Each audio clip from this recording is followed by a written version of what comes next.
Iodine हमारी body के लिए एक बहुत ही जरूरी न्यूट्रिएंट है। थायराइड हार्मोन को बनाने में आयोडीन की जरूरत पड़ती है एंड थायराइड हार्मोन हमारी बॉडी के मेटाबॉलिज्म को रेगुलेट करने में हेल्प करता है। इतना ही नहीं, सांस लेने, हार्ट बीट को रेगुलेट करने एंड मसल्स को स्ट्रांग बनाने में भी आयोडीन की जरूरत पड़ती है। एक एवरेज अडल्ट इंडिविजुअल को अप्रॉक्स 150 माइक्रोग्राम आयोडीन की जरूरत पड़ती है एवरी डे एंड एक प्रेग्नेंट फीमेल को 200 माइक्रोग्राम आयोडीन की जरूरत पड़ती है every day.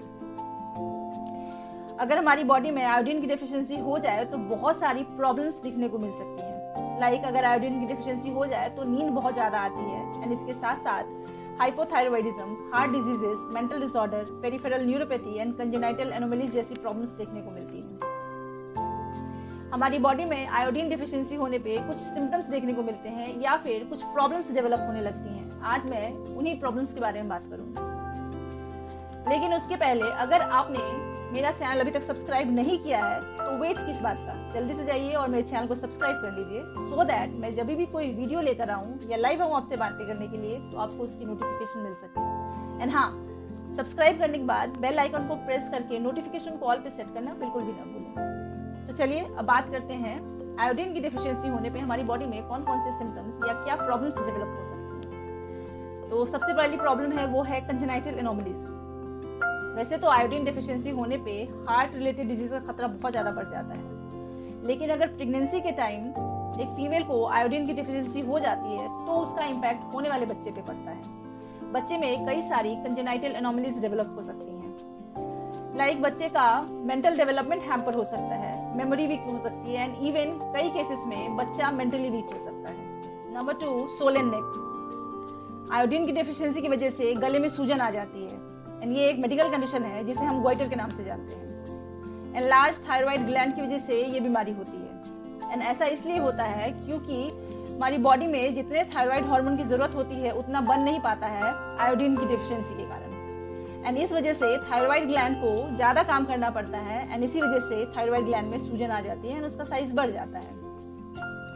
Then number 3, weight gain.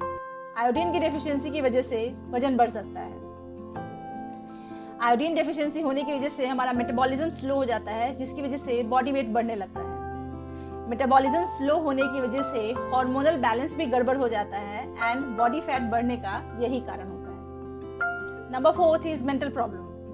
Iodine की डेफिशिएंसी की वजह से मेमोरी वीक हो सकती है, कुछ भी याद रखने में समस्या हो सकती है। अगर बॉडी में ये सिम्टम्स नजर आए तो समझ जाए कि आपके बॉडी में आयोडीन की कमी हो गई है। आयोडीन की कमी की वजह से एंजाइटी एंड डिप्रेशन जैसे समस्याएं भी फील हो सकती हैं। Number 5, sensitivity to cold. Iodine की डेफिशिएंसी की वजह से बॉडी में हाइपोथायरॉयडिज्म जैसी प्रॉब्लम डेवलप होती है एंड इसके कारण पेशेंट को ठंडी बहुत ज़्यादा लगती है। कोल्ड के प्रति सेंसिटिविटी बहुत बढ़ जाती है पेशेंट की। आयोडीन की डेफिशिएंसी की वजह से मेटाबॉलिज्म हीट प्रोडक्शन को स्लो कर देता है जिसकी वजह से पेशेंट को हर समय ठंडी बहुत ज़्यादा फील होती है। अगर आपकी बॉडी में आयोडीन डेफिशिएंसी के सिम्टम्स नजर आ रहे हैं तो आप अपने डॉक्टर के पास जाएं एंड उनसे कंसल्ट करके ज़रूरी टेस्ट करवाएं। एंड अगर बॉडी में आयोडीन की डेफिशिएंसी है तो उसके लिए आपको साबुत अनाज, दाल, आलू, अंडा, दही, ब्राउन राइस एंड मशरूम अपने डाइट में इंक्लूड करना चाहिए। ये आयोडीन के रिच सोर्स हैं।